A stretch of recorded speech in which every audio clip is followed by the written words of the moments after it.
years ago, so the story goes, the great Sam Houston, hero of the early years of the state of Texas, came to faith in Jesus Christ. And following his conversion, Houston was a changed man, no longer coarse and belligerent, but peaceful and content.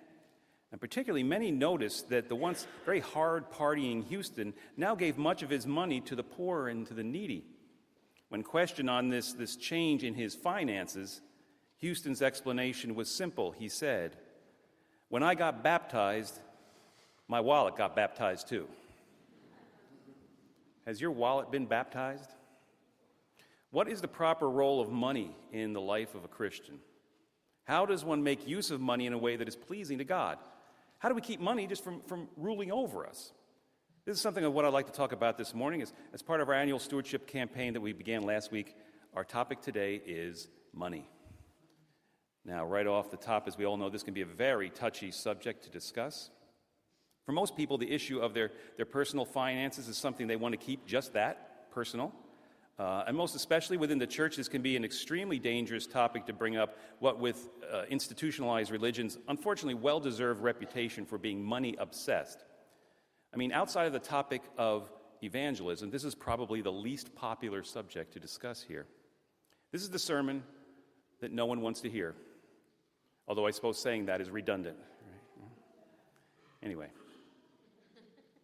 An uncomfortable subject, yet as we all well know, an extremely important one for us to discuss, for few things in our lives consume so much of our time and energy and attention, nor are so often the cause of so much pain and turmoil. The issue of money stands at the center of more arguments, more stress, and more breakups than just about anything else. It's a subject we need to get a handle on. Right? And this is something that Jesus obviously knew very well. In his teachings, he talked about money frequently. Of his roughly 30-plus parables, almost half involve in one way or another the proper use of money and possessions. In the Gospels overall, an amazing 1 out of every 10 verses deal directly with the subject of money. This is a topic that the Lord intends to address. So what does the Lord want us to know? Well, our text today in a very direct manner deals with the heart of the matter, namely, money's control over us. Basically, what Jesus discusses here is a fundamental conflict that is continually going on within each of us. It's a conflict between faith and finances, between our desire for God and our desire for stuff, right? As Jesus makes clear, this conflict results in nothing but frustration because we cannot have two things at the forefront of our lives. We cannot serve two masters. If we try to, we invariably wind up hating one and loving the other, you know? And this we all well know, for we experience it really every single day. The love-hate battle within us between our affections for our two masters. We either hate God because God always seems to be wanting some more of our wealth, right? You know, what I got to put money in the plate again? Didn't I do that last week, right? You know, or we hate money, right? Because we never seem to have enough, right? And because it causes so much pain and frustration. Back and forth, we endlessly fluctuate, loving one, hating the other, right? Jesus' point: choose one master. Particularly, choose the right master. Put the Lord in charge of your life, your whole life, and that includes the key issue of your finances. Do this, and everything will fall into line. The conflict will end. So how do we do this? Well, what I'd like to offer today is it's a faith perspective on money, and I'd like to do this in two parts. Part one is background material, some general observations or biblical teachings regarding money, and then from this part two, some practical application of this, putting God in charge of our money. So there's a big sermon about a big topic, so strap in, we're in for a bumpy ride, okay? Part one is background.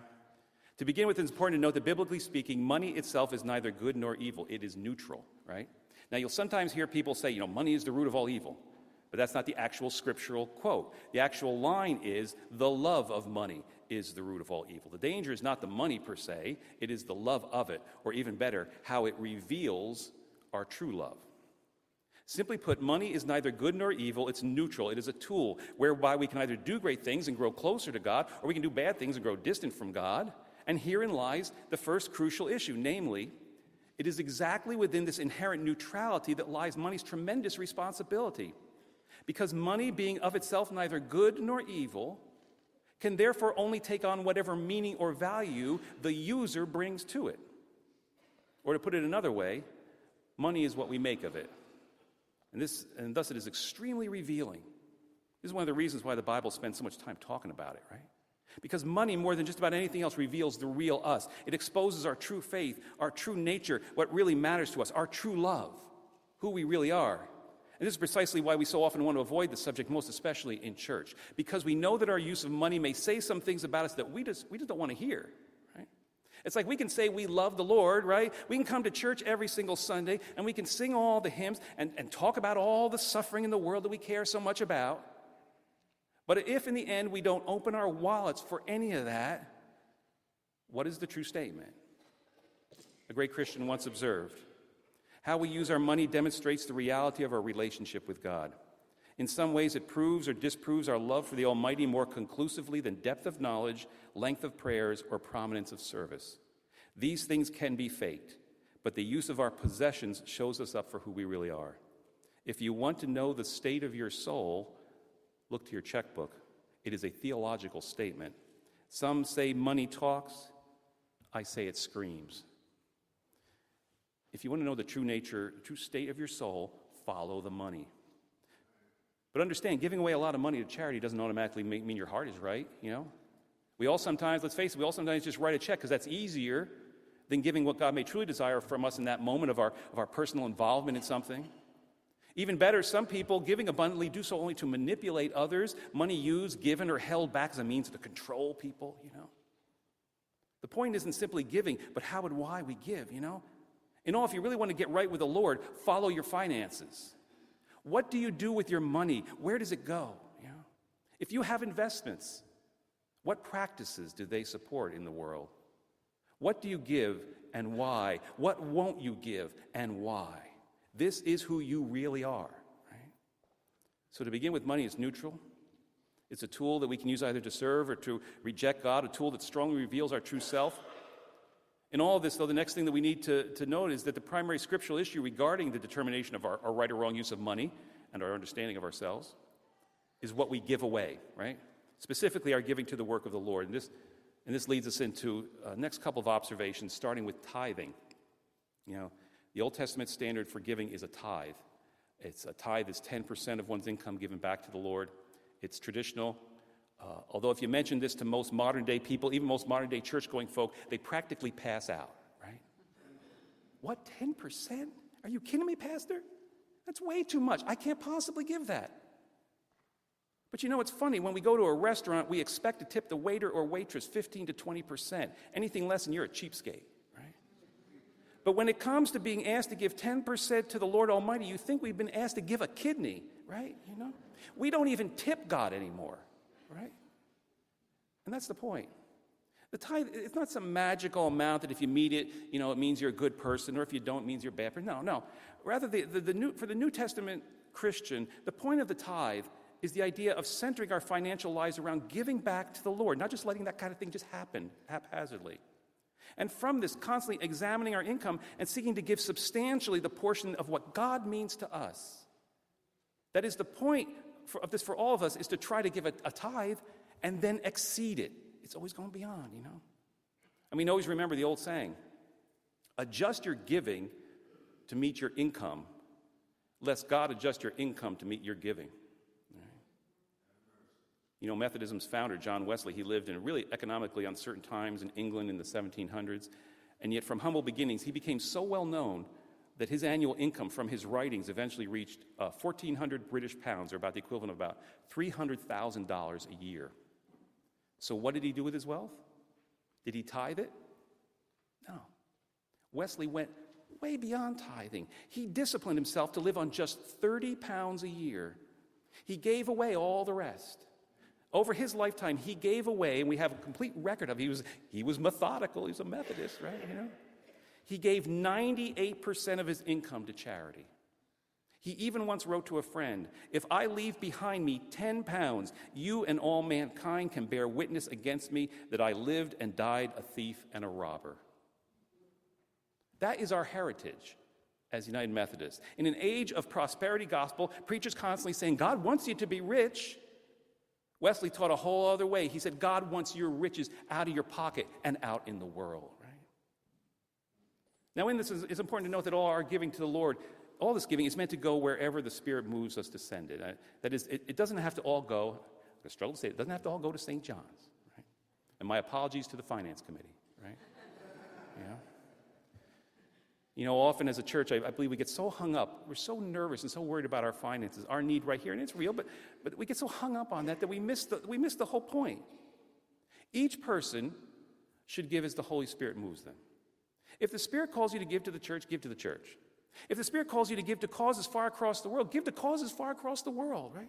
In point of fact, I even believe that God would be overjoyed if each and every one of us resolved right now to give sacrificially, and then we decided, all of us as a group, to send all that money to ministries around the world. None of it's going to stay here, right? I firmly believe that God would bless that, and He would take care of all our needs, right? You know, God even promises exactly this. In the book of Malachi, God says, put me to the test. He says, put me to the test. Bring in a tithe, and watch me bless you. Yeah.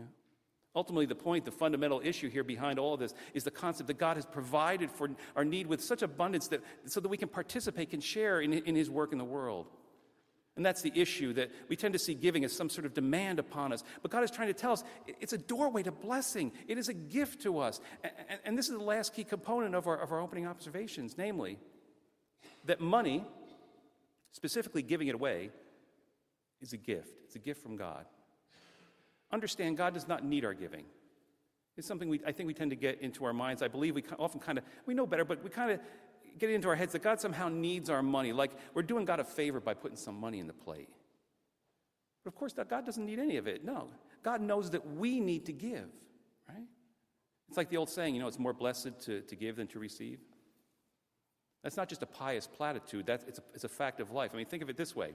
Have you ever come into some unexpected money? Maybe you got a raise or something, or maybe you just found, you happen to go through an old pair of pants, you found a $20 bill, right? It's like a great day, right? I'm in the money, right? Well, conversely, have you ever given away some money to somebody in real need, and then you saw how you helped them? That feels a lot better, doesn't it? It's a real lasting joy. We need to give. Giving is a gift. It is a gift in which we participate in the work of the Lord. This is the real purpose of money. Providing for our needs is secondary. Getting this reverse is what causes so much of our trouble with money. So why does it happen? Well, there's a couple of reasons. First, we just don't trust. Giving away money is an act of trust. So often we don't give because we're not sure that if we hand over that dollar bill that we'll be able to get everything we need, right? Our money has printed on it, "In God we trust," but we don't believe it, right? We place more trust in the money than we do in God. And then we wonder why we never feel confident in the Lord. Just think about how stupid that is. We put more trust in a piece of paper than we do in the Creator of the universe. Well, understand, trust doesn't just happen. You don't just wake up one day with perfect trust in the Lord. Trust is hammered out day by day, moment by moment, by constantly risking trust. Giving to the Lord can deepen your confidence in the Lord through discovering how God responds and provides. It builds trust. It's like, do you remember the old joke about the two guys at sea, shipwrecked on a deserted island? The first guy was pacing the beach, consumed with fear and anxiety, while the other guy just lay there sunning himself. The first guy said to the second guy, "How can you just lie there? Don't you know, we may die here?" The second man replied, "I'm not worried. After all, I make $1 million a year." "So what?" said the first man. "How's that going to help you now?" To which the second man replied, you don't understand. I make $1 million a year, and I faithfully tithe to my church. Trust me, my church's finance committee will find us. Right? Yeah. Giving generates trust. And building upon this, we often don't give because we convince ourselves that we're so poor. This is the plague of the modern American church. The richest nation in the world, and we are constantly convincing ourselves we don't have anything to give. We're poor. Why? Because we have come to confuse wants with needs. Quick test. How many people here today, by show of hands, have any money in a bank account, any money in your wallet? Nobody? Any money in a bank account, any money in your wallet, or even just some spare change in a dish somewhere? Even just a single dime? Anybody? Well, if you raised your hand, that makes you among the top 6% of the world's richest people. Evil loves to convince us that we have nothing, so we'll give nothing, and so that we'll experience nothing. You know, I once heard about this very poor family that wanted to contribute to a 3-year building campaign that was going on at their church. But when they discussed it, they realized they couldn't go beyond their current giving. Their expenses were right there, you know. However, in the middle of the discussion, one of the children said, you know, we have cable TV. We don't have to have that. And so they decided as a family to give up cable TV for 3 years so they could participate in the building of their new church. And 3 years later, they have cable TV again, and they help build a church. Right? No matter how little we have, we got something to offer. We are rich. All of which leads us into finally, in all this, we have to get it out of our minds that what we have is ours. This is the last piece. So often keeps us back from giving. That keeps us fearfully gripping tightly to what we have. We think that what we have is ours. We say, you know, I worked hard for this. I saved up. This is mine. You can't have it. We forget that everything we have is from God. As a gift that we might not know the joy of giving it back, you know. Preacher Randy Alcorn, in his book, God's Money Managers, Letting Go of What Isn't Mine, writes, suppose you have an important package to send to someone who needs it. You take it to an overnight delivery service. What would you think if, instead of delivering the package, the driver took it home? Then when you confront him, he says, well, if you didn't want me to keep it, why'd you give it to me in the first place? You'd say the package doesn't belong to you. Your job was to deliver it to the person who needed it. You don't know your job. So likewise, just because God puts his money in our hands doesn't mean he intends for us to keep it. Our job is to deliver it to the people who really need it. Money is a gift wherein we are provided with the means and the opportunity to participate in the saving work of God and thus to know the deepest blessing imaginable. John Wesley writes, money is an excellent gift of God, answering the noblest needs. In the hands of his children, it is food for the hungry, drink for the thirsty, and clothing for the naked. It gives to the traveler and the stranger a place to lay their head. By it we may supply the place of a husband to the widow and a father to the fatherless. We may be a defense for the oppressed, a means of health to the sick, of ease to them that are in pain. It may be as eyes to the blind, as feet to the lame, yea, a lifter up from the very gates of death. It is therefore of the highest concern that all who fear God know how to employ this valuable talent, that they may be instructed how it may answer these glorious ends, and in the highest degree. So then, we made it through the first part. Having established some of the primary biblical principles regarding money, we now get into this question of how do we put this into practice. And in closing, I'd like to just offer a few practical suggestions, and I would just note that this is not advice on how to make money. If you want to know a topic I know absolutely nothing about, that is it. So you got to go somewhere else for that. Rather, what I'd like to offer here just some advice on the far more crucial issue of keeping our money from ruling over us, as it so often does. 4 rules for putting God in charge of your finances. Rule number 1, look at your checkbook. As stated, our use of money reveals more than anything else our true nature, the state of our souls. The first step in taking charge of our finance, of putting God in charge of them, is thus to look at our accounts, to crunch the numbers, and to see where our money is going and why, and to ask, you know, does this reflect the true me? Right? And even better, does this reflect who I want to be, what I want my life to be about? And if not, then to make a few changes. Decrease misdirected spending. Increase giving to the causes that matter to you. Simply put, at the end of your life, do you want to be able to say that you helped rebuild homes in Puerto Rico, or that you bought 12,000 cups of coffee at Dunkin' Donuts? Right? What do you want your life to be about? Say it with your money, and it will become who you are. Remember, contrary to popular belief, our primary problem with money is not that we don't have enough, but that it's going to the wrong things. A poet once wrote, 100 years from now, it will not matter what kind of car I drove, what kind of house I lived in, how much money I had in my bank, nor what my clothes looked like. 100 years from now, it will not matter what kind of school I attended, what kind of computer I used, how large or small my church. But what will matter is that the world may be a little better because I was important in the life of another. Rule number 1, look at your checkbook. Rule number 2, then, give sacrificially. Plainly stated, our giving's got to cost us something, right? Our level, our percentage of giving, no matter what it is, it's a tithe or something less or something more, whatever, should cause some hardship. It should have some impact upon us. Otherwise, we're not truly in it, and thus it doesn't really do anything. Basically, if we can give without noticing, then so does the rest of the world. Christ gave himself sacrificially, and that's the model for participation in him. You know, what's the old saying? Give until it hurts. Sad to say, most of us Christians today have a very low threshold of pain, right? Strive to give sacrificially so that your giving might do something truly meaningful in the sacrificial giving of Christ. Step out in faith so God might do great things through our faith and in our faith, you know? Christian author Brandon O'Brien writes, I have given several lousy gifts in my lifetime, but an especially bad one stands out from among the rest. When I was in second grade, my school hosted a gift shop that offered us the chance to buy Christmas gifts for our parents. The school sent a catalog home with us a couple of weeks before the sale, so I looked it over and found the perfect items for my parents.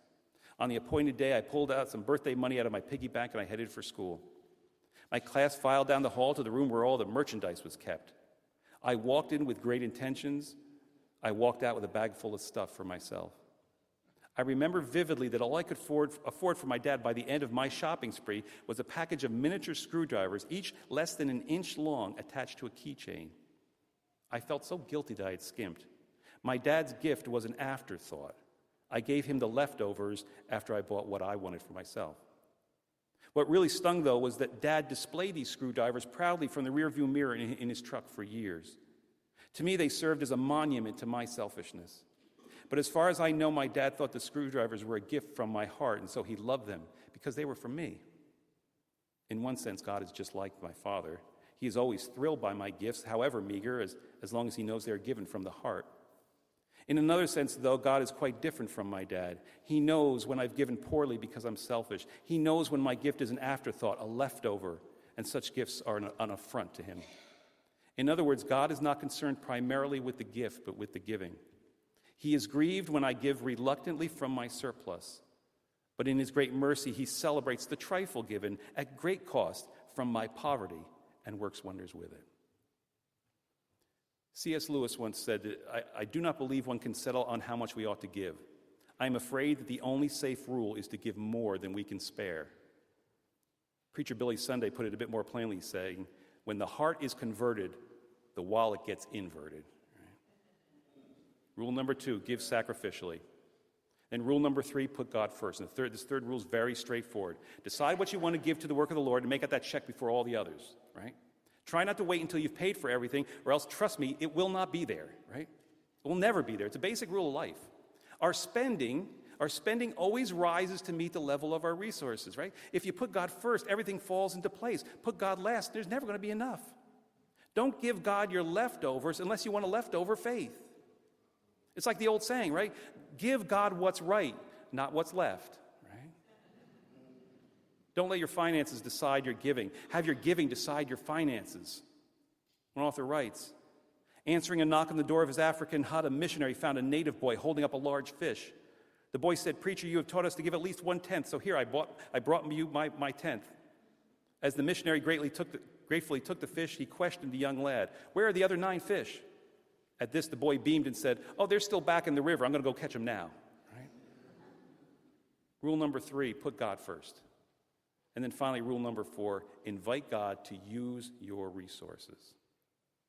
In the end, putting all this together, the final rule of finance is simply to not live as we so often do, primarily focused on trying to get money.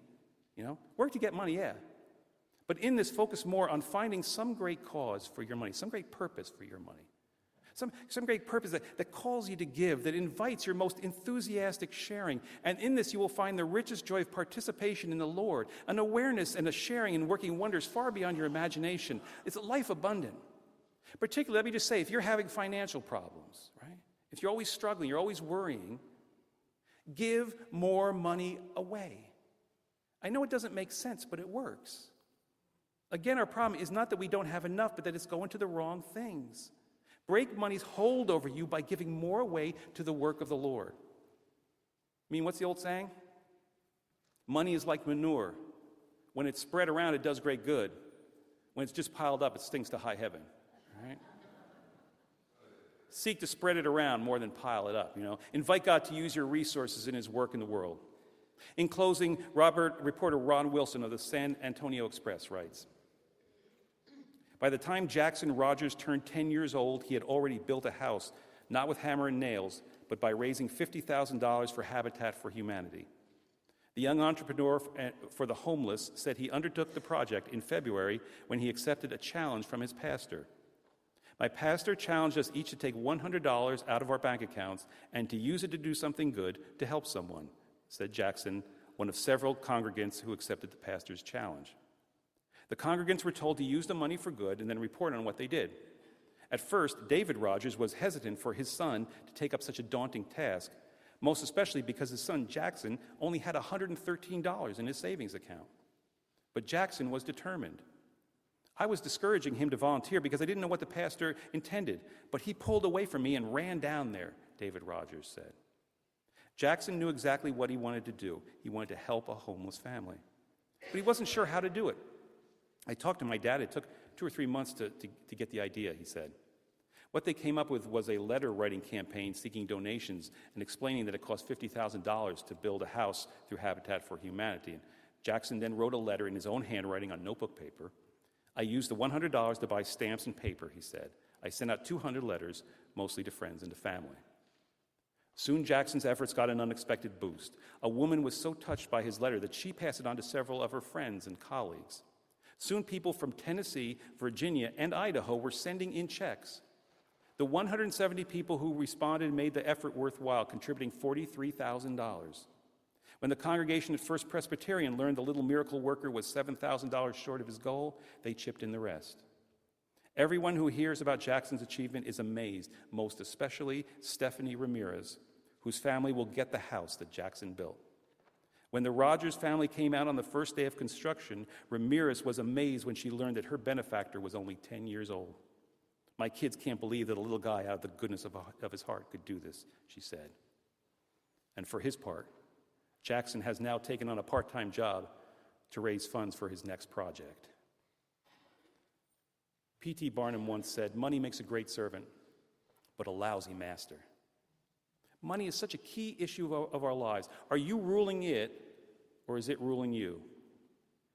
A person cannot serve two masters, for they invariably wind up hating one and loving the other. You cannot serve God and wealth. Quit letting money push you around. Push back. Put God in charge of your finances. Look at your checkbook, give sacrificially, put God first, and invite God to use your resources. Let us join together in singing our closing hymn, number 399, "Take My Life and Let It Be." Would you please stand?